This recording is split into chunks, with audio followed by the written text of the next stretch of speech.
E aí, cara, tava lá os maiores, os maiores do Brasil. E eu fui vendo os músicos chegando, assim, de Fiat Uno toda arrebentada, os caras brigando pra dividir uma pizza. Essa questão de você modelar pensamento, as pessoas acham que é clichê, mas é pura verdade.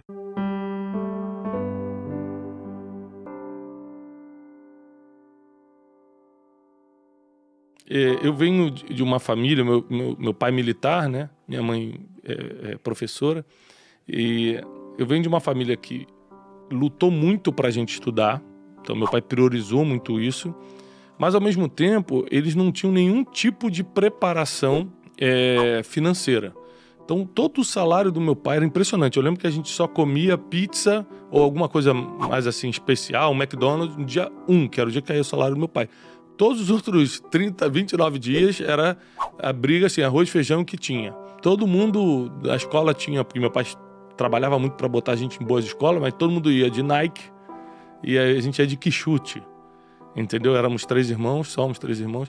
Então, o grande problema da minha vida financeira começou com a falta de educação, a falta de modelagem positiva financeira. Meu pai ganhava, gastava, sempre enrolado. Eu comecei a achar normal que era, vai ali, pega 50 reais com o teu tio, pega 100 reais com a tua avó. Eu comecei a achar que era normal. Você, tô mal, vou ali pedir dinheiro pros outros. Até que as coisas foram piorando quando eu percebi que a vida era... Quando eu comecei a ir pra rua trabalhar, já adolescente para jovenzinho, comecei a perceber que a vida era muito difícil, porque eu ganhava 450 reais e tinha que viver com aquilo.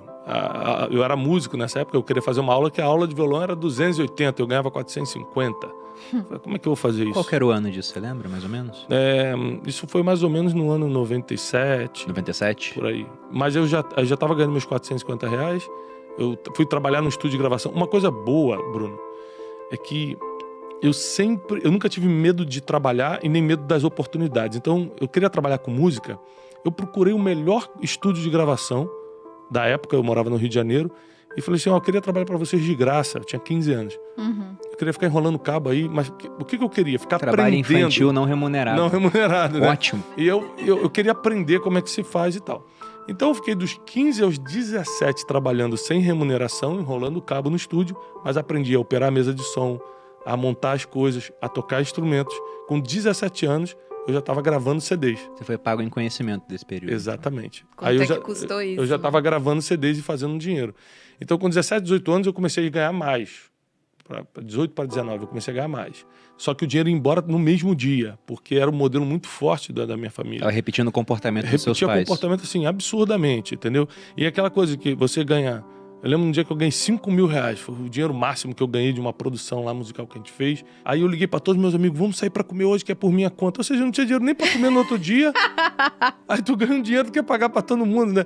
E hoje em dia, andando com muita gente rica, eu vejo que rico divide a conta, né? O cara te convida... E no final ele falou, deu 100 reais pra cada um. Eu falei, pô, não é possível, mano, o cara é bilionário. 100 reais pra cada um. E o pobre chega, vou pagar pra todo mundo. Até pode pedir o que você quiser. Então, eu comecei a ter dificuldades maiores. Mas eu percebi uma coisa nesse tempo, que eu não gostava de trabalhar pra ninguém. Eu falei assim, cara, é muito ruim trabalhar pros outros. Porque quando eu conheci Janine, minha esposa, eu ainda trabalhava com música.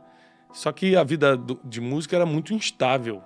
Né? Tinha mês que eu ganhava 3 mil, tinha mês que eu ganhava 300 reais.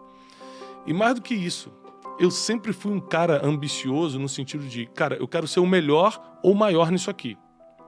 Aí com 19 para 20 anos eu percebi o seguinte, cara, eu não vou ser o melhor músico, tinha muita gente melhor do que eu não vou ser o melhor técnico de gravação, não dá, mesmo que o estúdio das melhores, não dá. Tem muita gente melhor, tem muita gente mais preparada.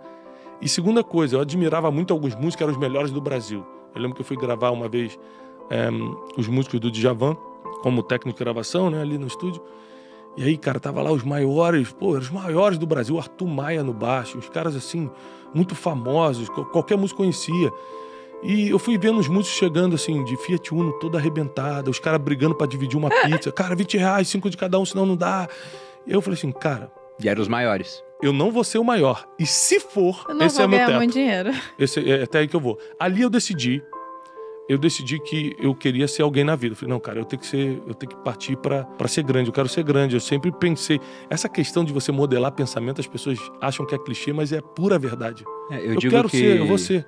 Que clichê é clichê por um motivo, porque funciona. É porque funciona, A exatamente. verdade é cristalizada pela ação do tempo. E eu fui pra vendas. Meu pai me chamou pra trabalhar na época com empréstimo, aqueles negócio de empréstimo de banco BMG, não sei o quê, para militares, porque ele era militar, ele começou a fazer uma renda extra com isso, falou, Thiago, vamos trabalhar. Eu ficava no centro do Rio de Janeiro distribuindo os panfletinhos e levando pro escritório do meu pai para ele fechar o contrato. Só que era muito desgastante para mim, era meio... Ele estava na reserva já, nessa época? Ele saía do quartel e ia para lá. Durante o dia ficava a minha sogra, que na época não era minha sogra, na época eu não estava casado ainda, ela cuidava do escritório. E meu pai chegava depois do quartel, umas 4h30 da tarde, que o quartel era bem próximo ao escritório. E a gente ficava lá até a noite fazendo os contratos e tal. Só que era muito desgastante pra mim. Eu tinha que botar terno e gravata, ficar no calor do Rio de Janeiro distribuindo, não sei o quê. Encontrava um monte de amigos e falava assim, ih, caramba, o Thiago tá panfletando ali. Fala, panfletador! E aí eu falei, pô, isso não é pra mim, eu tenho que achar outra coisa. Aí eu gostava muito de viagem, consegui entrar como vendedor freelancer numa agência de viagens. E, cara, comecei a arrebentar de vender. No primeiro mês eu virei o maior vendedor do negócio, o cara já me chamou pra trabalhar. Falou, cara, vem trabalhar. Eu comecei a trabalhar por performance. Vendia, ganhava comissão. Não tinha contrato, não tinha salário, nada. E ali eu comecei a me apaixonar por venda, me apaixonar por viagens. E aí quando eu falei, liguei pra Janine e falei, vamos casar. Tô rico, tava ganhando 3 mil reais. Tô rico! Vamos casar. Já tem que arrumar uma coisa pra gastar. Escolhe onde você quer morar. Meme da Carolina Ferraz aqui. Que eu sou rica! Aí falou, vamos casar? Vamos. Aí começamos a organizar tudo pra casar. Mas pra entender, nessa fase você tava endividado ou não? Não, calma. Chegando, não, tá sempre chegando. tive endividado. Tá chegando. Tá chegando. Só o normal. Se endividava todo mês. Nessa época eu era aquele endividado apertado, tipo assim, de dever pouco. Caramba, comprei o tênis de um amigo aqui, tô faltando aqueles Isso me 100 reais. lembra a família do Bruno. A família do Bruno é muito assim. Sempre foi assim também. Eu sempre fui apertado, nunca, assim, tinha um dinheiro sobrando, sempre apertado. Pra mim, eu desenvolvi um complexo de inferioridade muito grande por causa disso, porque o problema é o seguinte, a gente tinha uma vida de classe média baixa, mas porque meu pai era comandante dos fuzileiros, a gente convivia, por causa do título dele, com gente de classe alta. Uhum. Então todo mundo tinha carrão, a gente tinha um chevetinho. Todo mundo andava de Nike, a gente andava de Quixute. Então o grau comparativo foi muito destruidor para nossas emoções. Então eu e meus irmãos, a gente cresceu cheio de complexos, cheio de rejeições e tal, por causa da comparação. Porque recentemente eu estive na África, no interior da Angola, fazendo um trabalho, e todo mundo rindo, todo mundo feliz. Por quê? Porque uma senhora tem uma panela, do outro lado também só tem uma panela, e na outra casa só tem uma panela. Não tem ninguém com jogo de panela e só você tem um. Então, quando não tem comparação, a felicidade é possível. Alguns pontos. Meu pai também já foi pra Angola, só que ele foi lá atrás. Ele foi fazer missão de paz em Angola no meio da década de 90. E naquela época, Angola tinha 2 minas terrestres, 2 armadilhas explosivas para cada pessoa. Então, se você visse uma pessoa sem uma perna, porque pisou numa mina terrestre, Normal. ainda tinha uma chance estatística de pisar em outra. Uhum. Então, era terrível a situação do país. Mas sobre esse ponto de Angola, é só para pontuar que hoje tá muito melhor, com certeza, né? Teve missão de paz da ONU lá. Não, mas era pobre, tá? Era pobre, só que as pessoas estavam felizes. Porque não tinha todo mundo tanta tava diferença. igual. Né? Você é pobre, você é pobre é relativo. Porque na cabeça deles, eu não tô vendo ninguém de carrão, não tô vendo ninguém com uma casa melhor que a minha, e tô comendo, eu sou rico. Não tem Tá tudo comparação. bem. Não tem comparação, ele não sabe o que é rico e o que é pobre. Como é que mas o Paulo isso é- Cuenca fala? Comparação É a métrica da a infelicidade. métrica da né? infelicidade. Caio é também isso. já veio aqui e falou a mesma coisa. Mas tem um ponto sobre isso que eu já vi, que é a questão que em Harvard hoje, eles levam em conta a questão da comparação. E tem uma política lá que eles chamam de o último quarto feliz. Porque eles viram o seguinte, que o cara que entrava nessas universidades da Ivy League americana, Harvard e Yale, era um cara muito acima da média.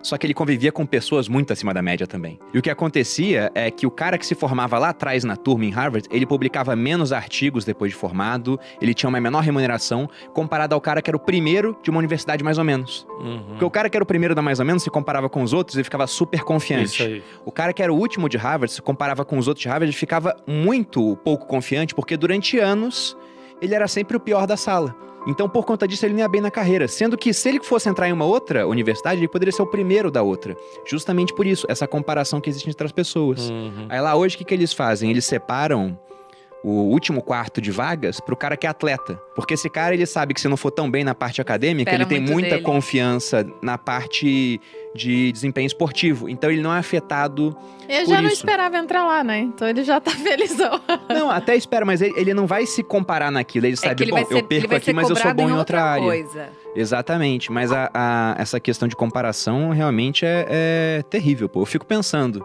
tô muito bem dentro do meu nicho, né? Mas se eu fosse ficar me comparando com o Thiago, mas o Thiago tem 5 milhões de seguidores, eu, pobre menino rico, tenho 1 milhão. Pelo amor de Deus, né? Uhum. É. Você nunca pode se comparar com quem não teve o mesmo ponto de partida que você. A comparação acaba sendo a destruição dos teus sonhos em câmera lenta. Você está destruindo cada sonho seu quando você começa a olhar para os outros que não tem nada a ver contigo, não tem o mesmo propósito, E é não o teve que o mesmo ponto de leva partida. muita gente a se endividar.